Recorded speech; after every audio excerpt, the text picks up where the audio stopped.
Hello friends, मैं Bhupesh Chaudhary target point के online platform पर आपका स्वागत करता हूं। फ्रेंड्स, रीजनिंग में टॉपिक चल रहा था हमारा डायरेक्शन एंड डिस्टेंस, दिशा और दूरी। 2 लेक्चर हमारे हो चुके थे। थ्योरेटिकल पार्ट मैंने आपको उसमें कवर करवाया था। अब हम प्रीवियस ईयर में पूछे गए क्वेश्चंस, जो इंपॉर्टेंट क्वेश्चंस, अच्छे क्वेश्चन हैं, जितने भी टाइप हैं डायरेक्शन डिस्टेंस के, वो हम कवर करते हुए चलेंगे। लास्ट क्लास में हमने 6 क्वेश्चन कंप्लीट किए थे। अब हम शुरू करते हैं क्वेश्चन नंबर 7 से। तो देखो फ्रेंड्स, क्या कह रहा है, गांव बी, जो गांव ए के उत्तर में स्थित है। गांव बी है, कोई विलेज है जिसका नाम बी है, वो कहां स्टैंड करता है? विलेज ए के नॉर्थ में, उत्तर में। मैंने आपको बताया था डायरेक्शन का स्टैंडर्ड फॉर्मेट, ऊपर हमेशा क्या मानना है? उत्तर, यानी नॉर्थ। नॉर्थ से क्लॉकवाइज चलेंगे, क्या आएगा? ईस्ट। ईस्ट के सामने वेस्ट और नीचे आएगा साउथ। मैंने आपको बताया था न्यूज से इसको आप याद कर सकते हैं, NEWS, न्यूज, NEWS, न्यूज से हम इसको याद कर सकते हैं। ठीक है, तो ये कह रहा है कि गांव बी जो है वो गांव ए के उत्तर में स्थित है। तो गांव बी ए के उत्तर में है, तो पहले किसको रखेंगे? पहले रखेंगे ए को। ए को हमने यहां प्लेस किया। ए के उत्तर में है गांव बी, तो दोस्तों ए के नॉर्थ में मानना है। तो आपको कंफ्यूजन न्यूज से बचने के लिए क्या करें, इसको सेंटर मान लो आप हमेशा। जो ए है इसको सेंटर मान लो। तो ए का नॉर्थ कहां होगा? ए का नॉर्थ यानी ए का उत्तर होगा ऊपर। ठीक है, तो कभी इस तरह की प्रॉब्लम आए तो जिस चीज के नॉर्थ ईस्ट साउथ जहां भी जाना है उसको आप सेंटर मान लो। ठीक है, तो ए के उत्तर में गांव बी है, तो ए के उत्तर में रखो गांव बी। अब फ्रेंड्स ध्यान रखना, ये जो आपने डिस्टेंस ली है, आगे जो विलेज रखते हुए चलेंगे उसमें डिस्टेंस मेंटेन करते हुए चलनी है। ऐसा नहीं करना कि ए को यहां रखा, बी को यहां रख दिया, सी को यहां रख दिया, डी को यहां रख दिया। ये काम हमें नहीं करना, डिस्टेंस प्रॉपर मेंटेन करनी है, अदरवाइज क्वेश्चन गलत हो सकता है। आगे बढ़ते हैं। फिर कहा, यहां तक कंप्लीट हो गया। गांव सी जो गांव बी के पूर्व में है, गांव सी जो है वो बी के पूर्व में है, तो वापस कंफ्यूजन से बचने के लिए क्या कर सकते हैं, इसको सेंटर मान सकते हैं। अब बी का ऊपर होगा उत्तर, नीचे दक्षिण, यहां क्या होगा? पश्चिम होगा, और यहाँ क्या होगा? पूर्व। तो गांव सी जो है वो गांव बी के पूर्व में है, तो बी का पूर्व इधर होगा। तो आप इस बी को सेंटर माना, तो बी का पूर्व गांव सी यहाँ आ गया। मैंने आपको बताया ये डिस्टेंस जो है ये मेंटेन करते हुए चलनी है हमें। यहाँ तक कंप्लीट हो गया क्वेश्चन। आगे, गांव डी जो बाएं है, मतलब लेफ्ट में, गांव डी जो लेफ्ट में है, किसके? गांव ए के। तो दोस्तों ध्यान रखना, किसी भी लिविंग थिंग का या नॉन लिविंग थिंग का लेफ्ट और राइट वही होगा जो आपका लेफ्ट और राइट है। ठीक, तो गांव ए का लेफ्ट, तो देखो आप इस गांव को इस तरह देख रहे हो, आप देखो ये आपका लेफ्ट है और ये राइट है। तो जो आपका लेफ्ट और राइट है वही ए का लेफ्ट और राइट रहेगा। तो कह रहा है गांव डी जो लेफ्ट में है गांव ए का, तो ए का लेफ्ट इधर, जो आपका लेफ्ट है वही ए का लेफ्ट होगा। ये डिस्टेंस मैंने कहा आपको मेंटेन करते हुए चलनी है। आगे पढ़ते हैं। यहां तक हो गया। अब पूछा है, जो पूछा उस पर फोकस करो। क्या पूछा है? गांव सी के सापेक्ष में, किसके रिलेशन में पूछ रहा है? सी के सापेक्ष में पूछा है, तो आप इस बार सी को सेंटर मान लो। सी का ऊपर नॉर्थ, नीचे साउथ, यहाँ ईस्ट और यहाँ वेस्ट। तो पूछा है गांव सी के सापेक्ष में गांव डी किस दिशा में है? तो सी के सापेक्ष में डी पूछा है, तो दोस्तों देखो सी का नीचे क्या होगा? साउथ यानी दक्षिण होगा, यहां क्या होगा? वेस्ट होगा। तो डी जो है वो सी के सापेक्ष में कहां है? इन दोनों डायरेक्शन के बीच में ही तो है कि नहीं है? बीच में है, तो इन दोनों डायरेक्शन को एक साथ हम क्या कहते हैं? South west. इन दोनों डायरेक्शंस के बीच के डायरेक्शन को हम कहते हैं साउथ वेस्ट। मैंने आपको बताया था दिशाएं 10 होती हैं, 10 में से 2 काम में नहीं आती। कौन सी? Up and down. तो बची कौन सी? 8। 8 कौन सी? 4 ये हो गई, और 4 दिशाएं होती हैं इनके बीच की दिशाएं। तो साउथ और वेस्ट के बीच में आ रहा है, तो हम उसको क्या कहेंगे? साउथ वेस्ट कहेंगे। तो हमारा आंसर है साउथ वेस्ट। हिंदी में कहें तो ये हो जाएगा हमारा दक्षिण पश्चिम। क्या हो जाएगा? दक्षिण पश्चिम हो जाएगा। दोस्तों देखो ऑप्शन में दक्षिण पश्चिम कहाँ है? दक्षिण पश्चिम है हमारा सी ऑप्शन। तो आंसर क्या होगा हमारा? सी ऑप्शन जो है वो आंसर हो जाएगा। ठीक है, देखिए नेक्स्ट क्वेश्चन, क्वेश्चन नंबर 8। क्या कह रहा है क्वेश्चन नंबर 8, मैं एक नदी के किनारे पीठ करके खड़ा हूं। दोस्तों हम मान लेते हैं ये नदी है, ये नदी है, ठीक है। एक व्यक्ति यहां खड़ा है, ठीक है, कह रहा है मैं नदी के किनारे पीठ करके खड़ा हूं। तो दोस्तों मेरे पीछे नदी बह रही है, तो मेरा चेहरा इधर ही तो होगा, चेहरा इधर ही तो होगा, इधर मेरा लेफ्ट होगा, इधर मेरा राइट होगा, ठीक है। इसने कहा मैं एक नदी के किनारे पीठ करके खड़ा हूं, तो हम मान लेते हैं कि ये नदी बह रही है, व्यक्ति यहां खड़ा है, इसका चेहरा उस तरफ है। आगे पढ़ते हैं, पीठ करके खड़ा हूं, यहां तक कंप्लीट। पानी में स्वतंत्र रूप से बहती हुई यानी फ्रीली बहती हुई कोई वस्तु मेरे बाएं ओर से दाएं ओर को जा रही है। लाइन को अच्छे से पढ़ना, कह रहा है कोई वस्तु मेरी बाएं ओर से दाएं ओर जा रही है। तो दोस्तों देखो, मेरा चेहरा अगर उधर है, ये मेरा बायां, ये मेरा दायां, तो वस्तु बाएं से दाएं की ओर जा रही है। इसका मतलब नदी का जो फ्लो है, नदी का जो फ्लो है वो इस तरफ है। दोस्तों नदी का जो फ्लो है वो इस तरफ है, यानी नदी इस डायरेक्शन में बह रही है। अब कहा नदी पश्चिम से पूर्व की ओर बह रही है, नदी पश्चिम से पूर्व की ओर बह रही है। तो दोस्तों ये होगा पश्चिम और ये होगा पूर्व। नदी पश्चिम से पूर्व की ओर बह रही है, ठीक है। अगर ये पश्चिम ये पूर्व, तो दोस्तों ऊपर क्या होगा, उत्तर, और उत्तर के सामने क्या होता है, दक्षिण। पूछा क्या है, तो मेरा मुंह किस दिशा में है। तो दोस्तों मेरा मुंह किस दिशा में है, यानी इस व्यक्ति का चेहरा जो है वो किस दिशा में है, उत्तर दिशा में है। उत्तर दिशा में है, तो हमारा आंसर क्या होगा, हमारा आंसर होगा ए ऑप्शन। आंसर क्या हो जाएगा, हमारा ए ऑप्शन जो है वो आंसर हो जाएगा। अब देखें नेक्स्ट क्वेश्चन, क्वेश्चन नंबर 9 देखें। क्वेश्चन नंबर 9 कह रहा है, पहले इसको रीड करें पूरे को। एक आदमी किसी दिशा की ओर चलना प्रारंभ करता है। इसने सिर्फ इतना कहा किसी दिशा की ओर चलना प्रारंभ करता है, किस दिशा में जा रहा है ये हमें नहीं पता, ठीक है। वह 45 डिग्री दक्षिणावर्त, दक्षिणावर्त को हम कहते हैं क्लॉकवाइज। मैंने आपको बताया था, थ्योरी करवाई थी तब, ठीक है। 45 डिग्री दक्षिणावर्त, फिर 180 डिग्री दक्षिणावर्त, फिर क्लॉकवाइज, उसके बाद 270 डिग्री वामावर्त दिशा में घूमता है और अंत में बाईं ओर घूमकर रुक जाता है। अब देखो ये जो लाइन लिखी है, और अंत में बाईं ओर घूमकर रुक जाता है। तो दोस्तों एक बार बाएं या दाएं घूमने का मतलब है, अगर एक बार बाएं घूमता है तो 90 डिग्री घूमेगा, और एक बार राइट घूमता है, दाएं घूमता है तो भी कितना डिग्री घूमेगा, 90 डिग्री घूमेगा, ठीक है। आगे देखो क्या कह रहा है, यदि अब उसका मुख दक्षिण दिशा की ओर है तो बताइए किस दिशा की ओर चलना प्रारंभ करता है। दोस्तों ये 4 डायरेक्शन मान लो। हम मान लेते हैं पहले व्यक्ति का चेहरा जो है इनिशियल पोजीशन वो इस तरफ थी, यानी व्यक्ति इस तरफ चेहरा करके खड़ा था। 45 डिग्री क्लॉकवाइज, दोस्तों ये इसकी सबसे पहली पोजीशन। अब यहां से घूमता 45 डिग्री क्लॉकवाइज, तो 45 डिग्री क्लॉकवाइज यानी ये जो एंगल है इन दोनों डायरेक्शन के बीच में आ जाएगा। 45 डिग्री क्लॉकवाइज घूम गया, यानी ये हो गई अब उसकी दूसरी पोजीशन, ठीक है।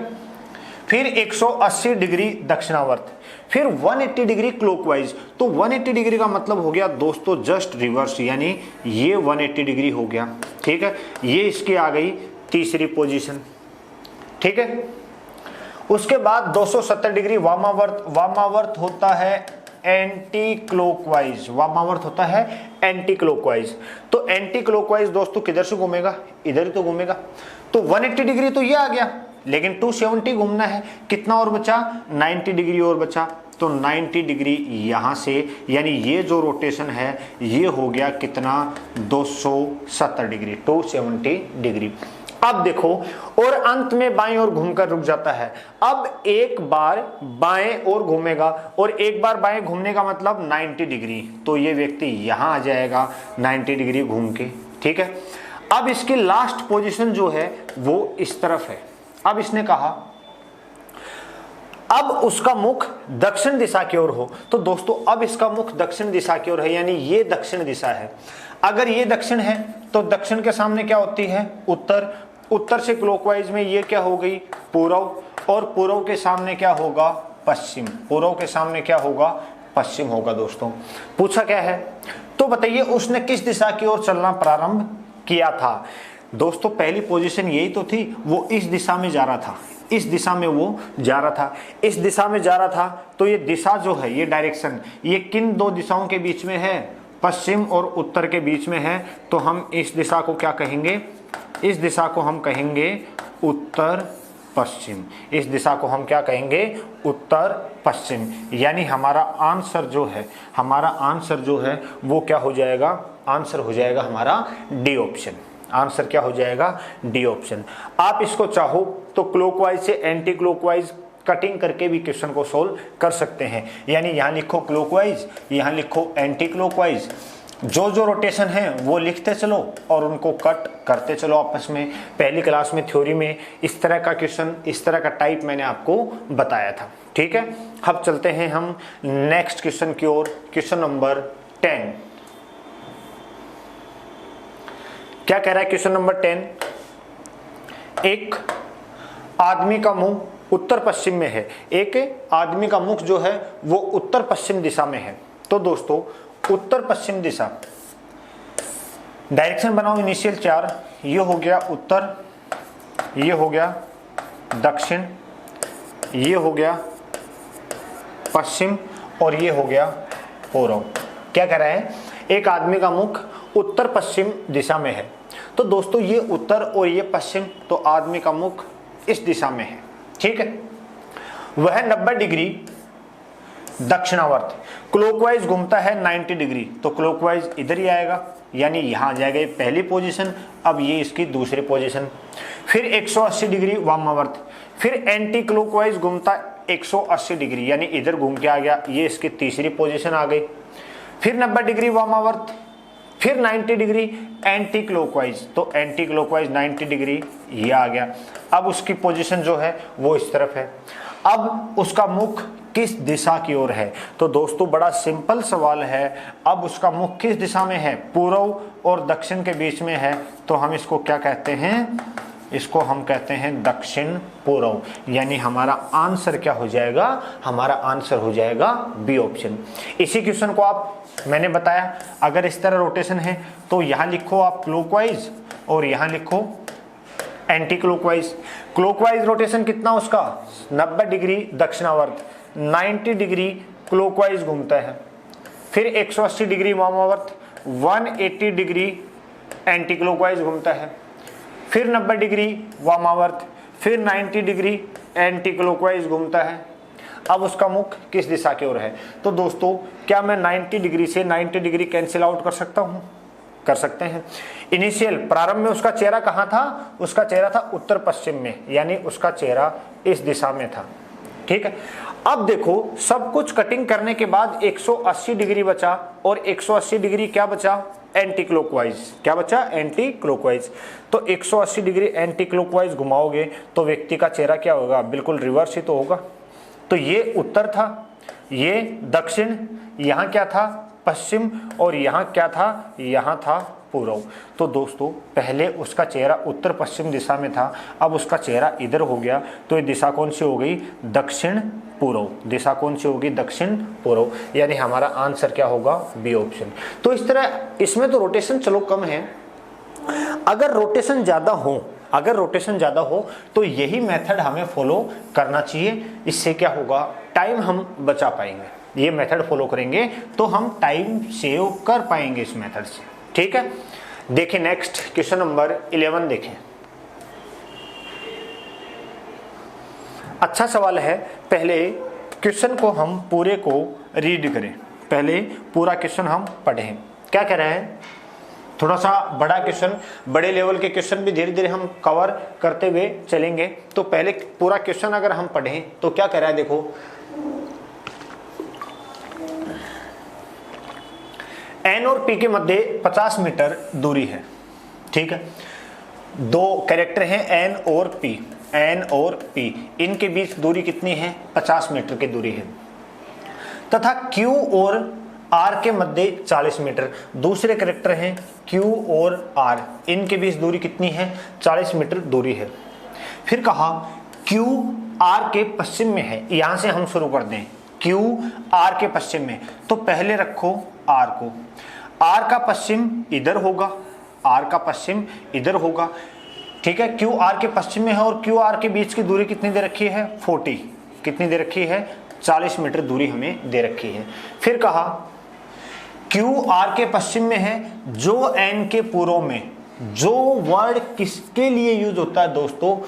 जो वर्ड यूज होता है सेकंड पर्सन के लिए। सेकंड पर्सन फर्स्ट पर्सन क्या होता है समझो, लिखा है यहां क्यू आर के पश्चिम में, तो जो पहले नाम लिखा है वो है फर्स्ट पर्सन, वो है फर्स्ट पर्सन, और जो बाद में नाम लिखा है वो कौन होता है? सेकंड पर्सन, वो कौन होता है? Second person.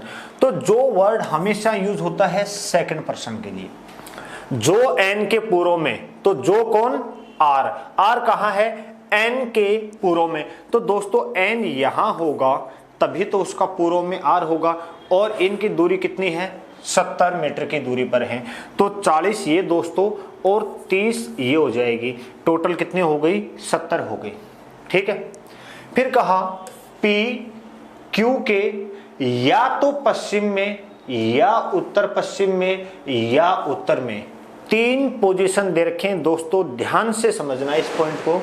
इसने कहा P जो है वो Q के या तो पश्चिम में है, तो P जो है Q के पश्चिम में, तो Q का पश्चिम तो इधर ही होगा, इसको थोड़ा आगे लिख दूं मैं यहां, ये R Q N, इसको वापस लिख रहा हूं R Q, और ये हो गया N, ये 30 था और ये 40, क्योंकि इन दोनों के बीच दूरी कितनी है? 70। अब इसको P को फिक्स करते हैं। कह रहा है P जो है Q के या तो पश्चिम में, तो Q का पश्चिम इधर और यहां कौन है? P, और N और P के बीच की दूरी दे रखी है कितनी? N और P के बीच की दूरी दे रखी है 50, लिख दिया हमने। कह रहा है P Q के या तो पश्चिम में, तो P Q के या तो पश्चिम में या उत्तर पश्चिम में, तो Q का उत्तर पश्चिम कहां होगा? ये उत्तर और ये पश्चिम, तो दोस्तों उत्तर पश्चिम यही तो होगा, या फिर P यहां है, ठीक है। या उत्तर में स्थित है Q के, या फिर उत्तर में स्थित है कौन? P, या फिर P यहां है। सिर्फ यही लाइन इसमें समझने लायक थी, क्या थी कि P जो है या तो Q के पश्चिम में है या उत्तर पश्चिम में, यानी यहां है, या फिर Q के उत्तर में है। तो P की पोजीशन जो है वो 3 जगह दे रखी है। अब पूछा क्या है वो देखो, तो बताइए P के सापेक्ष R कौन सी दिशा में है? किसके सापेक्ष में पूछा है? P के सापेक्ष में R कहां है ये पूछा है। तो दोस्तों P के सापेक्ष में देखो, अगर P यहां है तो R इसके पूर्व में है, अगर P यहां है तो P के सापेक्ष में R कहां है? पूर्व में है। अगर P यहां है तो दोस्तों P का नीचे दक्षिण होता है और इधर पूर्व होता है, तो P के सापेक्ष में R कहां हो जाएगा? दक्षिण पूर्व में हो जाएगा। कहां हो जाएगा? दक्षिण पूर्व में। इसके रेस्पेक्ट में देख ली, इसके रेस्पेक्ट में देख ली। अब इसके रेस्पेक्ट में देखें तो वापस देखो P यहां है, P का नीचे तो होगा दक्षिण और यहां होता है पूर्व, तो ये कौन सी दिशा हो गई? ये वापस क्या हो गई? दक्षिण पूर्व। तो हमारा आंसर होगा पूर्व या दक्षिण पूर्व। ऐसा ऑप्शन किस में है? देखो पूर्व अलग दे रखा है, दक्षिण पूर्व अलग दे रखा है, तो हम क्या कहेंगे? डी ऑप्शन देखो क्या है, या तो बी या सी।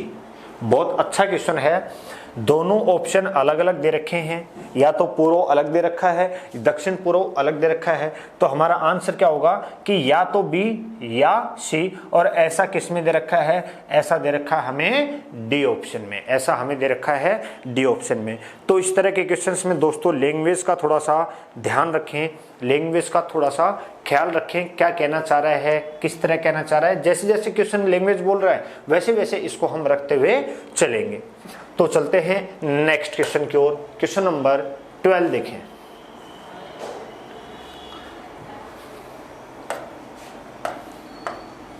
क्वेश्चन पढ़े। अनिल, राजू और रवि खुले मैदान में बने एक समबाहु त्रिभुज। समबाहु का मतलब हो गया दोस्तों इक्विलैटरल ट्रायंगल। इक्विलैटरल ट्रायंगल यानी जिसकी तीनों भुजाएं क्या हों, बराबर हों। तीनों भुजाएं क्या हों, बराबर हों। तो अनिल, राजू और रवि खुले मैदान में बने एक समबाहु त्रिभुज के कोनों पर खड़े हैं। ठीक है, इन तीन कोनों पर ये तीन लोग खड़े हैं, अनिल, राजू और रवि। ठीक है, राजू अनिल तक पहुंचने के लिए हम ये मान लेते हैं यहां राजू है, यहां अनिल है और यहां रवि है।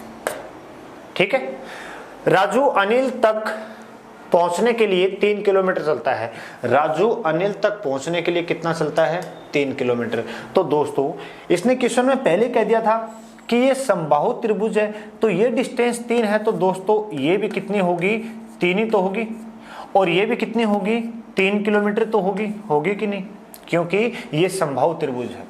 फिर कहा अनिल को रवि तक पहुंचते और फिर अपने आरंभिक स्थान पर वापस आने के लिए कितना चलना पड़ेगा। अनिल को रवि तक पहुंचने में, जाने में और वापस आने में कितना चलना पड़ेगा।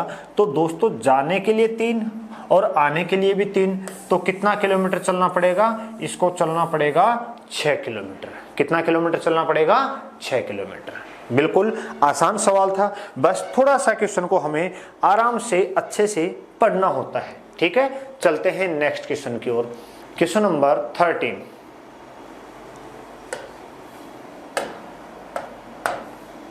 क्या कह रहा है, ABCDE 5 लड़के एक पार्क में वर्त में बैठे हैं। दोस्तों एक सर्किल में बैठे हैं 5 लड़के। ठीक है, तो दिशाएं तो यही होंगी 4, एक ऊपर कौन सी, उत्तर, उत्तर के सामने दक्षिण, यहां होगा पूर्व और पूर्व के सामने होगा पश्चिम। ठीक है, तो क्या कहा, 5 लड़के एक पार्क में एक वर्त में बैठे हैं, ए का मुख उत्तर पश्चिम दिशा की ओर है।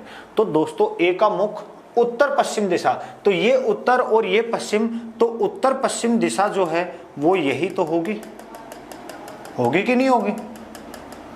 तो इस तरफ चेहरा उसका उत्तर पश्चिम दिशा की ओर मुख है, इसका मतलब व्यक्ति यहां बैठा है और वो कौन है, वो है ए। कौन है वो, ए। इसने वापस समझो देखो लाइन को, ए का मुख दक्षिण पश्चिम दिशा की ओर है। सॉरी दोस्तों, उत्तर पश्चिम नहीं, दक्षिण पश्चिम दिशा की ओर है। तो दक्षिण पश्चिम कौन सी होगी, दक्षिण पश्चिम होगी ये। तो व्यक्ति का चेहरा दक्षिण पश्चिम दिशा में कब होगा, जब व्यक्ति यहां बैठा होगा, जब व्यक्ति यहां बैठा होगा। आगे पढ़ते हैं। डी का मुख दक्षिण पूर्व दिशा की ओर है, तो डी का मुख दक्षिण पूर्व इस तरफ है, इसका मतलब डी यहां बैठेगा, तभी तो इसका चेहरा दक्षिण पूर्व दिशा की ओर होगा। ठीक है, बी और ई क्रमशः ए और डी के ठीक सामने। बी किसके सामने है, ए के सामने, तो ए के सामने बी यहां आ जाएगा, और ई किसके सामने है, ई है डी के सामने, तो डी के सामने ई यहां आ जाएगा दोस्तों। ठीक है, अब क्या पूछा है, और सी जो है डी और बी के बीच समान दूरी पर, डी और बी के बीच, तो डी और बी के बीच सी जो है वो यहां है। ठीक है, पूछा क्या है, देखो सी का मुख किस दिशा की ओर है। तो दोस्तों सी का मुख किस दिशा की ओर है, तो सी यहां बैठा है, चेहरा इधर है, तो दिशा कौन सी हो जाएगी दोस्तों, दिशा हो जाएगी पूर्व। यानी हमारा आंसर क्या हो जाएगा, हमारा आंसर डी ऑप्शन हो जाएगा। इसने पूछा था कि सी का मुख किस दिशा की ओर है।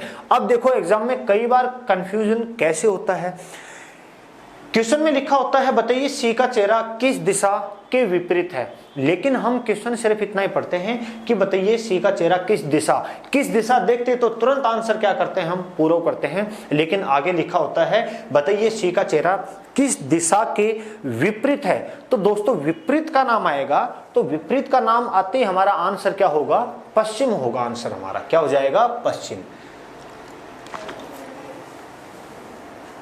तो चलते हैं अब नेक्स्ट क्वेश्चन की ओर। क्वेश्चन नंबर 14 देखें। अच्छा सवाल है, इसको पहले थोड़ा सा रीड करें, पहले क्वेश्चन को पूरा पढ़ें एक बार। बहुत अच्छा क्वेश्चन है। कह रहा है अंजलि की स्कूल बस जब उसके स्कूल पहुंचती है तो उसका मुख उत्तर दिशा की ओर होता है। दोस्तों कई बार ऐसा होता है, क्वेश्चन जरूरी नहीं कि पहली लाइन से ही सोल्व हो, क्वेश्चन जरूरी नहीं कि पहली लाइन से ही सोल्व हो। आप क्वेश्चन को पहले पूरा पढ़ें और जहां से हिंट मिलना शुरू होता है वहीं से उसको सोल्व करना शुरू करें। जरूरी नहीं पहली लाइन से सोल्व हो, कई बार क्वेश्चन रिवर्स में भी सोल्व होता है, यानी आखिरी लाइन से भी सोल्व होता है। तो क्या कह रहा है, अंजलि की स्कूल बस जब उसके स्कूल पहुंचती है तो उसका मुख उत्तर दिशा की ओर होता है। छोड़ दो एक बार लाइन को यहां तक। अंजलि के घर से चलने के बाद वह 2 बार दाईं ओर घूमती है। यहां से आप शुरू कर दो। आप मान लो ये अंजलि का घर है। अंजलि के घर से चली बस, चलने के बाद 2 बार दाईं ओर, तो बस अगर इस तरफ जा रही है, राइट टर्न करेगी तो इधर ही तो घूमेगी। घर से चलने के बाद 2 बार दाएं, पहला दायां और ये दूसरा दायां होगा, ठीक है। तथा स्कूल पहुंचने से पहले बाईं ओर मुड़ती है। अब घर से चली, 2 बार राइट टर्न किया, स्कूल पहुंचने से पहले 1 बार बाएं घूमती है, ये हो गया बायां। और यहां क्या आ गया अंजलि का, यहां आ गया स्कूल, यहां क्या आ गया स्कूल। अब जो पहली लाइन हमने छोड़ी थी उसको वापस पढ़ो।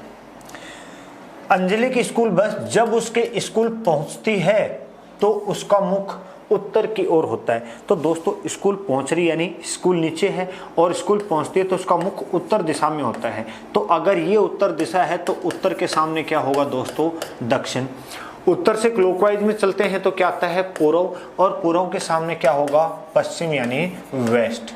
अब हमसे ये पूछा है कि अंजलि के घर के सामने जब बस रुकी थी, अंजलि के घर के सामने जब बस रुकी थी तो बस का मुख किस दिशा की ओर था। तो दोस्तों किस दिशा की ओर था जब अंजलि के घर के सामने बस रुकी थी या अंजलि के घर से जब चली थी, उसका मुख था किस दिशा में, पश्चिम दिशा की ओर उसका मुख था। तो आंसर क्या हो जाएगा हमारा, डी ऑप्शन। इसी क्वेश्चन को कैसे कर सकते हैं हम दूसरे तरीके से, देखो इस क्वेश्चन को कर सकते हैं कैसे। ये कह रहा है स्कूल बस जब उस स्कूल पहुंचती है तो उसका मुख उत्तर की ओर होता है, ठीक है। ये अंजलि का घर से चलने के बाद बस 2 बार दाएं घूमती है, यानी 2 बार राइट टर्न करती है और स्कूल पहुंचने से पहले 1 बार लेफ्ट टर्न करती है। तो मैंने आपको बताया था पहली क्लास में जब हमने थ्योरी स्टार्ट की थी, उसी क्लास में मैंने आपको बताया था क्या, कि एक राइट से एक लेफ्ट कैंसिल आउट कर सकते हो आप, एक बार बाएं से एक बार दाएं कैंसिल आउट कर सकते हो। तो दोस्तों कैंसिल आउट कर दिया, एक राइट से एक लेफ्ट, तो सिर्फ क्या बचा, एक राइट। घर से बस चली और सिर्फ एक राइट एक दायां बचा है, तो इसको राइट टर्न करो और यहाँ क्या आ जाएगा, यहाँ आ जाएगा स्कूल। बस स्कूल पहुंची तो उसका चेहरा किधर था, नॉर्थ में था या कहूँ उत्तर दिशा में था। अगर ये नॉर्थ है तो नॉर्थ के सामने क्या होगा, नॉर्थ के सामने होगा साउथ या कहूँ दक्षिण, और साउथ से क्लॉकवाइज में क्या आता है, पश्चिम या कहूँ वेस्ट। तो जब घर से चली या घर के सामने बस रुकी थी तो उसका चेहरा किस दिशा में था, उसका चेहरा था पश्चिम दिशा में, यानी हमारा आंसर क्या हो जाएगा, आंसर हो जाएगा हमारा डी ऑप्शन। Clear concept. चलते हैं नेक्स्ट क्वेश्चन की ओर। क्वेश्चन नंबर 15 देखें। अच्छा सवाल, बहुत अच्छा क्वेश्चन है, थोड़े से ठीक लेवल का क्वेश्चन है, ठीक है। सिर्फ लैंग्वेज समझनी है और कुछ नहीं करना। कह रहा क्यू पूर्व की ओर यात्रा करता है। तो दोस्तों ये पूर्व मान लें हम, ठीक है। क्यू इस तरफ यात्रा कर रहा है, एम उत्तर की ओर यात्रा करता है, तो ये पूर्व है, तो ऊपर क्या होगा, उत्तर होगा। एम कहाँ यात्रा कर रहा है, एम उत्तर की ओर यात्रा करता है। फिर कहा एस और टी विपरीत दिशा में यात्रा करते हैं। तो दोस्तों एस और टी विपरीत दिशा में यात्रा करते हैं, अगर एक ऊपर जाएगा तो एक नीचे जाएगा, एक इस तरफ जाएगा तो एक उस तरफ जाएगा, यानी जहां भी जा रहे हैं अपोजिट डायरेक्शन में ट्रेवल कर रहे हैं। एस और टी विपरीत दिशा में यात्रा करते हैं। फिर कहा टी जो है क्यू के दाहिनी ओर यात्रा कर रहा है। टी जो है टी क्यू के राइट में ट्रेवल कर रहा है। तो दोस्तों क्यू तो इस तरफ जा रहा था, अगर क्यू इस तरफ जा रहा है तो उसका दाया यही तो होगा, उसका राइट यही तो होगा। तो टी जो है वो क्यू के दाहिने यानी राइट में यात्रा कर रहा है। तो टी कहां आ रहा है? नीचे। और दोस्तों एस और टी विपरीत दिशा में यात्रा कर रहे हैं, तो टी अगर नीचे आ रहा है तो एस कहां जाएगा? एस जाएगा दोस्तों ऊपर की ओर। ठीक है। अब पूछा है निम्नलिखित में से कौन सा निश्चित रूप से सही है। 4 ऑप्शन दे रखे हैं, इनमें से पूछा है कौन सा निश्चित रूप से सही है, ये हमसे पूछना चाह रहा है। तो देखें, कह रहा है एम और एस विपरीत दिशा में यात्रा करते हैं। तो देखो क्या एम और एस विपरीत दिशा में जा रहे हैं क्या? नहीं भाई, ये तो दोनों एक ही डायरेक्शन में जा रहे हैं, विपरीत दिशा में नहीं जा रहे, यानी ये ऑप्शन क्या हो जाएगा? गलत हो जाएगा। अगला देखें, टी पश्चिम की ओर यात्रा करता है। तो दोस्तों ये पूर्व, ये उत्तर, तो नीचे क्या होगा? नीचे होगा दक्षिण, होगा कि नहीं? लेकिन क्या टी जो है वो पश्चिम में यात्रा कर रहा है क्या? नहीं कर रहा, टी तो साउथ में यात्रा कर रहा है, यानी ये ऑप्शन भी क्या हो जाएगा? गलत। फिर कहा टी उत्तर की ओर यात्रा करता है। क्या टी नॉर्थ की ओर यात्रा कर रहा है क्या? नहीं, वो तो साउथ की ओर जा रहा है, यानी ये ऑप्शन भी गलत। तो बचा क्या? बचा डी ऑप्शन। और वो क्या कहना चाह रहा है कि एम और एस एक ही दिशा में यात्रा कर रहे हैं, और ये बात सच है कि एम और एस एक ही डायरेक्शन में ट्रेवल कर रहे हैं। क्या बात समझ में आ रही है? तो क्वेश्चन जो है अच्छा क्वेश्चन था। इस तरह क्वेश्चन की सिर्फ हमें लैंग्वेज पे फोकस करना होता है कि लैंग्वेज क्या कहना चाह रहा है। चले नेक्स्ट क्वेश्चन की ओर, क्वेश्चन नंबर 16।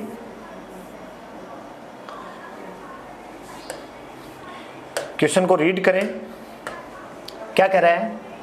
एम डी के पूर्व में है, एम डी के पूर्व में, तो पहले डी को रखो। डी का पूर्व इधर क्या हो गया? एम हो गया, एम डी के पूर्व में है। ई डी के दक्षिण में है, ई डी के साउथ में, तो ई आ जाएगा यहाँ। वापस ये लाइन रिपीट कर रहा हूं कि ये डिस्टेंस बराबर मेंटेन करने की कोशिश करें। ई डी के दक्षिण में है, एवं के ई के पश्चिम में। के कहाँ है? ई के पश्चिम में, तो ई का पश्चिम इधर होगा, और यहाँ कौन है? के। एम के किस दिशा की ओर है? एम के किस दिशा की ओर है? तो दोस्तों किसके रेस्पेक्ट में पूछा है? के रेस्पेक्ट में पूछा है, तो के का ऊपर हो जाएगा उत्तर, उत्तर से क्लॉकवाइज में चलेंगे तो पूर्व। और दोस्तों पूर्व और उत्तर के बीच में स्थित है कौन? एम। तो यही पूछा था कि के रेस्पेक्ट में एम की क्या पोजीशन है, तो के रेस्पेक्ट में एम की पोजीशन क्या है दोस्तों? उत्तर पूर्व। क्या पोजीशन है? उत्तर पूर्व। तो उत्तर पूर्व किस ऑप्शन में हमारे पास? उत्तर पूर्व है हमारे पास सी ऑप्शन में। तो हमारा आंसर क्या हो जाएगा? आंसर हो जाएगा सी ऑप्शन। आई होप समझ में आया होगा आपको। देखें नेक्स्ट क्वेश्चन की ओर बढ़े, क्वेश्चन नंबर 17। अच्छा क्वेश्चन है, इसको भी समझने की जरूरत है। पहले रीड करें, पूरा क्वेश्चन रीड करें पहले, क्या कहना चाह रहा है।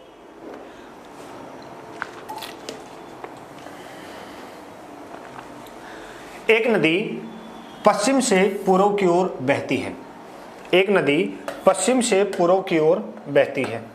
ठीक है, तो देखें ये पश्चिम से पूर्व की ओर मान लो नदी यहां बह रही है, इस डायरेक्शन में जा रही है, ये पश्चिम, और पश्चिम से नदी पूर्व की ओर बहती है, परंतु रास्ते में वह बाईं ओर मुड़ जाती है तथा एक छोटी पहाड़ी के चारों ओर एक अर्धवर्त बनाती है। अर्धवर्त का मतलब हो गया सेमी सर्किल।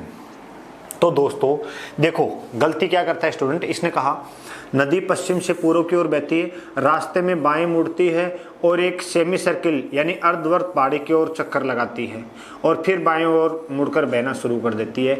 दोस्तों ये हो जाएगा गलत।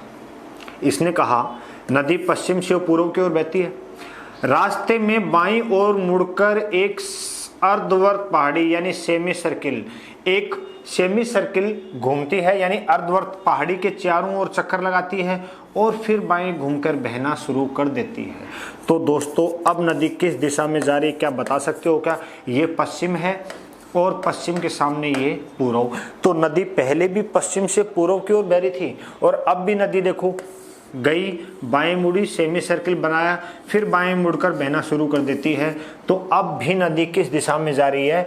अब भी नदी किस दिशा में जा रही है? पूर्व दिशा में जा रही है फ्रेंड्स। ठीक है, तो इस तरह बिल्कुल भी नहीं कर देना कि नदी जा रही है, बाएं मुड़ती है, फिर चक्कर लगाती है, फिर सीधा जाती है। नहीं, इसने कहा बाएं ओर मुड़ जाती है तथा उसी समय एक छोटी पहाड़ी के चारों ओर अर्धवर्त बनाती है, सेमी सर्किल बनाती है। तो ये काम नहीं करना। आंसर हमारा क्या हो जाएगा? आंसर हो जाएगा दोस्तों हमारा पूर्व। क्या हो जाएगा? पूर्व। क्लियर है यहां तक कॉन्सेप्ट? चलें नेक्स्ट क्वेश्चन की ओर बढ़ते हैं। क्वेश्चन नंबर 18 देखें। अच्छा क्वेश्चन है ये भी, समझें इसको।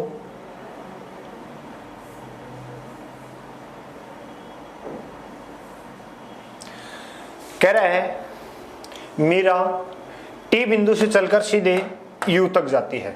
मीरा टी बिंदु से चलकर सीधे यू तक जाती है। ये डिस्टेंस का क्वेश्चन है, ध्यान रखना दोस्तों। डिस्टेंस के लिए मैंने आपको बताया था पाइथागोरस थ्योरम आपको पता होनी चाहिए कि एक राइट एंगल ट्रायंगल में, एक समकोण त्रिभुज में जो लंब है और जो आधार है उनका स्क्वायर बराबर होता है किसके? कर्ण के। यानी p का स्क्वायर प्लस b का स्क्वायर बराबर होता है h के स्क्वायर के। तो इसने कहा मीरा एक बिंदु से चली, t बिंदु से चलकर सीधे u तक जाती है। ये बिंदु हो गया यहाँ u, जिसकी दूरी दे रखी है 4 मीटर, जिसकी दूरी दे रखी है 4 फीट दूर है। यहां से वह 90 डिग्री पर बाएं मुड़ती है। यहां से मीरा फिर 90 डिग्री बाएं मुड़ती है और बिंदु W तक जाती है। ये हो गया बिंदु यहाँ W, और ये दूरी भी कितनी दे रखी है? हमें 4 दे रखी है। ये दूरी भी कितनी दे रखी है? जो 4 फीट दूर है। फिर वह 90 डिग्री दाएं मुड़कर फिर यहाँ से दाएं मुड़ती है 90 डिग्री और कितना चलती है? 3 फीट चलकर बिंदु P तक पहुंचती है। पुनः 90 डिग्री बाएं मुड़कर यहाँ से फिर बाएं मुड़ती है और 1 फीट जाती है कौन से बिंदु तक?